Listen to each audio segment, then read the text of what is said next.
The 2025 Women's Euros is here. In preparation for the tournament, we're analysing every single nation. Today, we're on to Germany, the Euros' most successful side aiming for glory again this summer. In this video, we take a look at how Germany have rebounded from the defeat in the final of Euro 2022 and why this side is remarkably different. We also analyse the tactics of Christian Vuk and how Germany have looked formidable in the run-up to this tournament. This is our Germany Euros preview. Right, let's get into it then. Today we are on to Germany. We're going to be discussing the chances for the European Championships best ever performing team. Harry, competing in their 12th tournament, tell me about their pedigree. I mean, they're incredible. Their period dominance is just insane. They're the only side, bar Norway, to have won more than one title. 8 times they've won this competition. They know what it takes. They were an incredible side since right when the tournament started until about 2013, which was their last title. They won 6 in a row from 1995 to 2013. Obviously, that a couple of them were when it was once every 2 years. That's how they managed to squeeze 6 in. But an utterly ridiculous force across the European landscape. It's incredible. It was just ridiculous to see a side every single 2 years turn up to this tournament and absolutely dominate it in such an incredible fashion. They were challenged by Norway, a couple of times, and obviously there were other teams who pushed them all the way. But there was just a period of time where every time you got to the Euros, it was like, oh, Germany going to win it, aren't they? Yeah, they are going to win it, and it was over before the tournament had even begun. Well, they've won 66% of the Euros that they've entered, which is a frightening statistic. Utter dominance really over the European landscape. Fascinatingly, though, they've not competed in every edition of it. No. Which makes their 8 titles even more ridiculous. But finalists in the most recent edition, of course, when they faced England, they did lose in that game, though. Thank God, I thought they had 9. Looking at this tournament, though, have they kicked on since the 2022 edition? I think it's been a really weird period, and it feels like they went under the radar as getting to that final. A lot of coverage and a lot of everyone's takeaways from 2022 was how good England were. It was on England's soil. England went and won it, and Germany kind of felt like they were the side that were there for England to beat. But that wasn't the case. Germany went on a brilliant run in that tournament. They beat some brilliant sides, and they deservedly got through to that final. And they pushed England all the way. They were very close to beating England in that match and going on to win their 9th title. And I feel like they have kind of just gone under the radar. See, Voss Tecklenburg left, and they had the interim of Horst Hubeck, I think was his name. And now then they've settled on Christian Vuk, which looks to be a very, very good appointment. So they've had a bit of a weird period where they were brilliant in that European Championships. The World Cup wasn't the best. It wasn't terrible, but it wasn't the best. And then the change of manager, the interim, the brilliant Olympic spell. But again, that was under Hrubeck. So I think that one's a little bit hard to take away. But overall, they did well in that Olympics. So they're a side, but they didn't win it. And this is the thing. I think what we've seen with Germany over the last decade or so, since their last European Championship in 2013, is they've come close but not really got anything.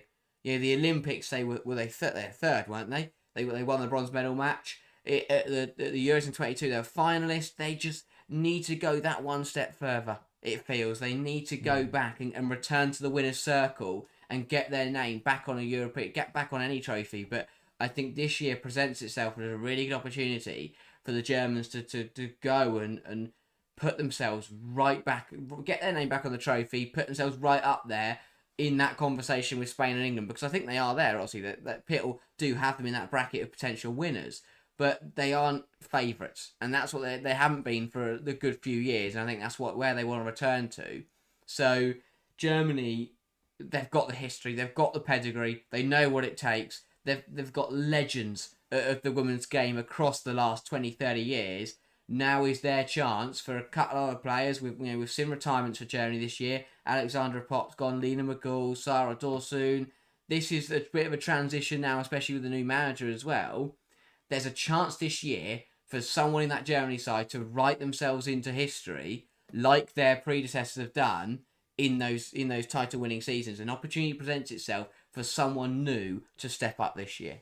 Yeah, and let's go back then to qualifiers, which feels really long ago now. For most teams, it was only like 10 games ago. But when you've had an Olympics period and Yeah. you've had friendlies and you've had Nations League games in there, it feels rather irrelevant now. But very good qualification performance. They only lost one game, which was a quite surprising 3-0 loss to Iceland, which probably says more about Iceland than it does about Germany. But other than that, a flawless record and fairly easy progression through to the proper tournament. Yeah, they did very well. I thought it was a group that was particularly kind, especially compared to other groups. So Iceland gave them a good challenge, and they finished second in convincing fashion.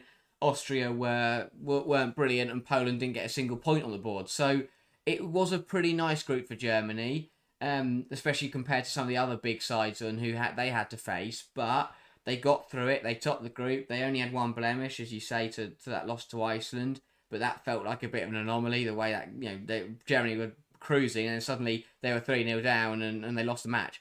But yeah, I think that they've already got through the qualifiers. It was a good period. It's been, to be fair, it's been a good 365 days, it feels, for Germany. They had a good year and a half. They had the qualifiers, they finished top. They had the Olympics when they finished third. And they gave US a really good game in the same finals of the Olympics. And they did. They had the international friendlies where they turned up at Wembley and completely tore apart England. So I think that, or at least in the first half. So and then they came into a Nations League period that has also gone well for them. So I think Germany, they look like one of those informed sides going into this tournament. I will say with Germany, I think they have done really well. Looking at their Nations League fixtures of late, haven't lost a game in the six, did draw one with Netherlands, but have they been? Last summer, very good performance at the Olympics. Fair enough. But I think looking at qualifiers, looking at Nations League, where they tested properly in those games, what is Netherlands' level right now? I don't think they know it. Their manager's not staying past this tournament. He knows that. The squad know that. I don't think Netherlands is a fair judgment of where they are. You look at their qualification group, and it was incredibly kind to them. Yeah. So yes, they did well at last summer's tournament, but again, they only played one European side, and that was a Spain team who don't care about a third medal, bronze medal match. So where are Germany in the landscape? I think that's very difficult to assimilate, because you look at it and go, well, yeah, Germany are the most informed team coming into this tournament, bar probably France, but France always fall apart in major tournaments. That's fine, but Germany, I feel like I still want to see them tested against top teams. Don't think that England game was a fair representation of either of them, really. I don't think friendlies can ever give you a good idea of where a team's at. They're more for managers to figure out what they want to do. Then when you get to the more competitive games and you get to the major tournaments, you see that in action. So I think Germany are in a good position. I think the group stage will be a really good test for them. I think the teams they're up against, there's a nice mixture there, where they've got an easier game, but they've got some games that they're going to challenge them tactically, and then a really strong opponent in Sweden. So I think they've got opponents that will test them, but I just don't think we've seen enough of Germany tested. Yeah, they've been in that weird position where I can't believe how identical the Euros group stage draw, the qualifiers, and the Nations League all are. It's just ridiculous, because Germany, they had Poland and Austria in their Euros qualification group. They then faced Austria in the Nations League. Now they've got to play Poland in the Euros. They're just playing the same teams, and it's been a massive problem for a majority of sides. Spain, Belgium, Portugal, that triplet has faced each other. I think we've seen the qualification process. It's not a topic for this video, but the qualification process is awful. Yeah, the fact they obviously the Nations League and the qualification groups they're copied across, so there's a high chance that's going to happen. And if Poland hadn't been relegated from the Nations League for being so bad in the qualifiers, then they probably wouldn't have been in. They could have been in Germany's group as well. And that's the problem, is that when you speak about that lack of quality, as I said, Poland didn't win a single game in the qualifiers. Austria did, but when it actually came to qualifying for the Euros, they lost to that Poland side on aggregate, which then shows how bad how they have a lack of quality. So it's just a position where Germany have seemed to have been cycling through teams that haven't been very good. And I think that this tournament will either be a wake-up call for them, or they'll prove that they can just beat anyone. And that is a position, that only time will tell, to be honest with that question. Right, let's talk tactics then. So looking at this German side, it's very archetypal German football. It's the German football that we've seen over the last 15 years. High pressing, high intensity, and high work rate. So if we look at this German side, it's going to be this 4-2-3-1 shape. Now, it can change slightly. We've seen Christian Vuk use some slightly different formations, and I'll be intrigued to see what he does at this summer's tournament. He's untested, really, because we've seen a bit of the German women's team in friendlies, in Nations League games, but Vuk's been a manager for a while now, and we've seen him do slightly different stuff at his other teams. He was with the German under-17s and under-15s before this in the men's game. So we've seen him use a few different shapes. Let's look at this 4-2-3-1 though, because this is what they've used most of the time recently. So out of possession, it's going to be the same sort of shape, which is quite interesting. A lot of the time, we'll see a 4-4-2 type shape for these teams, but actually we are going to see a 4-2-3-1 for Germany. So not really anything massively interesting there, apart from how aggressive they are in the press. They like to push forward players really quickly, push up into these sorts of positions. So what you end up with is Schüller pressing the centre halves, and then Bjorn and Brand covering a fullback each.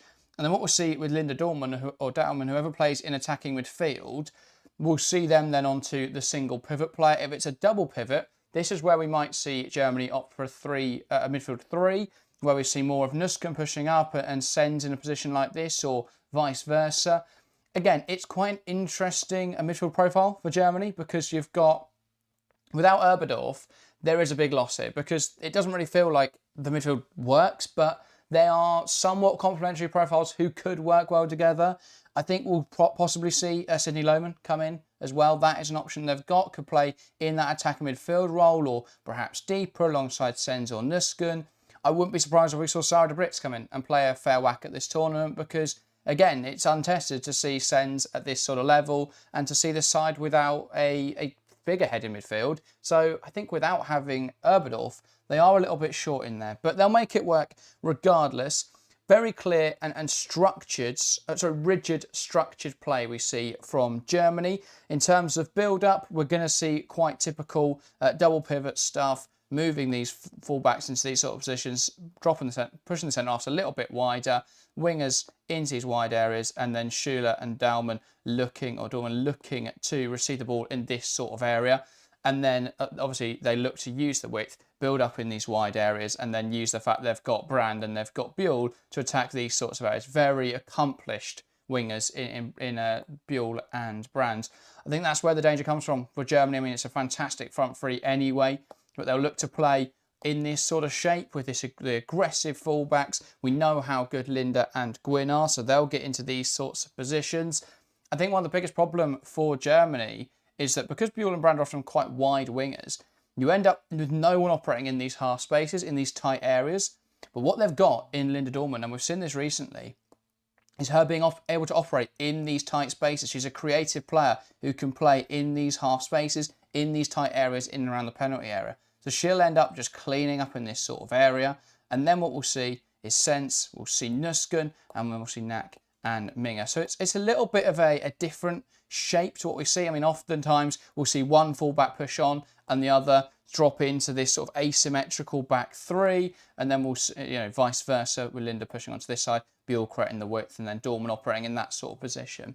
The other thing that'll be really interesting to see is whether we see what Christian Vuk did at his under-19s. So looking back, under-17s I believe it was. Looking back at that tournament, what he did was drop one of his midfielders into the back line. So I think Sjokke Nusken would be a perfect fit for that sort of role. Then you'd see someone more like Sidney Lohmann coming in and playing that position rather than someone like Dorman. But it gives you this more secure 3-2-5 shape by dropping Nusken into that position. So it's not something we've seen them do yet, but it's something I'll be very intrigued to see if he does implement at this tournament. But Germany, a very interesting side. I think one of the biggest things they've got going for them is their dual win rate. They're very good at managing to win the ball back and being able to contest for it both aerially with quite a lot of height in that back line, especially with Rebecca Knack, who we know is going to be a huge threat from set pieces.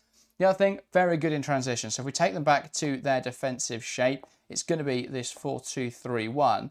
And you just look at that front line and you can see the pace in it already. You've got Buell, you've got Schüller, and you've got Euler Brand. So when Germany turn that ball over, because of the 4-2-3-1 shape they play, the wingers will be in these sorts of areas, and then they're able to break away at speed. and Bjorn, Brand, Schüller all really effective on the counter-attacks. They'll look to hit diagonal balls. We could see it from Janina Minga. We could see it from Rebecca Knack, hitting these sorts of wide channels for Bjorn to run onto or for Brand to run onto and hit in behind. And then obviously looking to combine with players like Schüller, players like Daumann in attacking areas. So they've got a lot of options. The other thing is flexibility in attack. We'll often see, so talking about those vertical balls, we'll see Schüller drive out and run out into this space, make a run diagonally to receive a pass, and then we'll see players like Jule Brand dart inside and then make the attack in that sort of way. So there's a fair bit of flexibility, and vice versa on the other flank. We can see Schüller into this sort of wide channel and Buell come inside. So they've got a lot of flexibility across this front line. I think what they lack in an out-and-out 9, because obviously they don't have Alexandra Popp now. Lea Schüller is still a very, very good player. I want to make that well known, but I think they do lack an out-and-out 9. But Schüller makes up for that by having that flexibility to be able to play anywhere across the front line, and that flexibility is really useful. But for me, I think Linda Daumann's going to be the interesting one at this tournament. I think she's a player that has done really well in the most recent Nations League fixtures. I think she's a player who's very good at operating in and around the penalty area. So when they get into these sorts of positions here, she's going to be incredibly dangerous. I'm very excited to watch her at this summer's tournament. I think overall, Germany have looked really good coming into this tournament. They're playing some really fun attacking football. Solid defence, good at pressing in attacking areas, good at turning the ball over. There's not a lot to be worried about, I think, for Germany. The biggest thing is going to be a lack of being able to control the football because they don't have Lena Oberdorf, and then a lack of being able to play that pass forward because you're relying on players who perhaps aren't as good as Oberdorf, but it's still not a huge downgrade in that regard. And there's a little bit of defensive instability, which, if we look back at their build-up phase again with these wide centre-halves, you can see that if they turn the ball over, if it's a poor pass from Ann-Katrin into Knack or Minga, that could be picked on, of course. But overall, I think Germany are going into this tournament with a really solid structure. So let's get into predictions then. Looking at this group stage, Harry, it feels like, we mentioned there earlier in the earlier piece of the show, Germany having a nice run throughout the last year. It feels like this group stage is set up perfectly for them to have a nice run into the knockouts. Yeah, again, it lines up really nicely. They open up with Poland, who, as we've discussed before, are not great at the moment, and Germany have already breezed past them on multiple occasions over the last year or so. So that's a really nice way to get into the tournament, because again, when that opening match of the tournament is when we see big sides most vulnerable. We've seen it time and time again, at these major international tournaments. But because they only play at 80-90% usually. Usually the big sides aren't ready and raring to go at 110% and beat everyone. And that's usually where they get caught out. But playing Poland as the opener, Germany can get away with not being up to standard. Germany at 80% will beat Poland. And that isn't, no offence to Poland, but that's the situation that both these clubs are in right now. Yeah. So I think it is a really nice game for Germany just to ease themselves into the tournament. And I think it will be one of those games where they will probably just slowly climb through the gears. Well, they got that group where they can do that. They can progress through their matches, building themselves up into the tournament, because they've got Poland, which is I think a very nice game for them. They step up the quality into a Denmark side who could be very tricky. Jägerlötz is Denmark, and there's a lot of hype about them coming into this tournament. It feels like they're going to be everyone's dark horses before inevitably crashing and burning, like most dark horses do. And then Sweden, it's going to be a really good test. But that comes in that third group game, and they could be through by that point. But I think the only complication with it is, if they'd had it Sweden, Denmark, Poland, they could win those first two matches and rest up for Poland, which is the only luxury they're not afforded. Because if they'll probably beat Poland, probably beat Denmark, but they'll probably still need to beat Sweden to guarantee that they're top of the group. Yeah, and the other thing that it does mean is that if they are going to be luxury about it, and they are going to use the games to step the quality up, they have to make sure they're hitting that fifth gear by the time they get to Sweden. Because if they kind of coast through Poland and up it a little bit for Denmark, if they then don't up it again for Sweden, that could cost them. They could lose that game and put themselves in a difficult position. So, they could come out all guns blazing, but I'd be surprised. That's very rare you see that sides are hitting their top level match week one. They've just got to make sure that by match week 3 they are at that very sharp level, and then they are going to be able to beat Sweden. Yeah, I think Germany, though, will look at that Poland game as one to impress. It's not like they're coming into it having not played football for a while. So I think they'll look at that Poland game and go, I wouldn't be surprised if we see them come away with like a 4-0 victory and everyone's going, oh, you know what, this could be Germany's year again. So I think it's going to be, I think the group stage is really nice for them. I think obviously the fact they seed towards Group D is difficult because whether they finish first or second and whatever order Group D ends up in, you're going to be playing a tough side in the quarterfinals, which, Spain have got the nice side of the draw, of course. But I think Germany have a nice group stage that will build up that quality level. I think they'd look at a game against an England, against a France, against the Netherlands with optimism, especially Netherlands. They beat them 4-0 coming in the most recent Nations League calendar. So I think they'd be very optimistic going into a game like that. I think England and France are both big tests. France have been in electric form coming into this tournament, but they do tend to have a dramatic drop-off at major tournaments for no apparent reason. And obviously Germany have that history with England. They want to avenge 2022. So there's fun storylines, whatever happens there. I think they look at those quarterfinal games, though, as winnable matches. Yeah, as you say, this side of the draw is very tasty. I think that from a Germany point of view, they would have probably laughed when the draw came out, because every time you go into a draw like this, as your big side, you think, right, early doors, quarterfinals, first round of the knockouts, let's just avoid the big teams, let's avoid rivals. You then watch 3 big sides get drawn to get in the same group on your side of the draw, and you know that you don't have a choice. You're gonna have to, if you're gonna get through, you're gonna have to play one of the best sides in the world, and that is, that's unlucky. But that's the hand that they've been dealt, and I think, as you say, they'll look at it now as a situation where, once they get into those quarterfinals, if they manage to then get over a France or an England, suddenly they're in the driving seat, because that only leaves one other out of France, England, or Netherlands, and Spain that we look at as contenders for the tournament. So if they do get through to the quarterfinals and they do manage to knock someone out like a France or an England, then suddenly we're looking at Germany have shown that they can beat some of the best sides in the world. So that, for me, they've put themselves in a really good position, because Germany beating England in the quarterfinals would persuade me more than Spain beating Iceland, because that's the situation they'll be in on those opposite sides of the draw. So it's a blessing and a curse, because it does give you a higher chance of being knocked out. But if you do get through, I think it's a more important victory, and it kind of shows to everyone that you have the ability to go on and win this tournament. Yeah, it's one of the nice quirks of having such a small women's Euros is that you're going to end up with competitive quarterfinals, whatever happens. I obviously would love to see an expansion with another 8 teams. I'm not sure the quality's there yet, but it does mean you get really competitive fixtures from the quarterfinal stage, and whether that's Germany, England, Germany, France, or Germany, Netherlands, or Germany, Wales, it's going to be a really interesting game. So yeah, I think that does match up quite nicely, and that would be a quarterfinal everyone is looking forward to. So yeah, I think Germany, though, would be. How far do you think they can go? I think winning is on the cards for them. I think they've got it in them. Over the last year, they've shown they can beat Spain. They've shown they can beat England, and those two are the current top 2 favourites. So I think Germany, on their day, they can beat anyone. They have got what it takes to win this Euros. Yeah, fair enough. Well, that does round up our preview. Get your thoughts in the comments down below. Let us know, do you think Germany could win this European Championships? Let us know in the comments below. Go and check out our other previews as well over the last 8 days. We've done Group A and we've done Group B. This is the first in Group C. Over the next few days, we'll see the other Group C. So if you've watched everything up to date, look out tomorrow as we'll be covering Denmark. So that should be good. Yes. Other than that, though, that is everything. Thank you guys very much for watching, and we'll see you next time. See ya.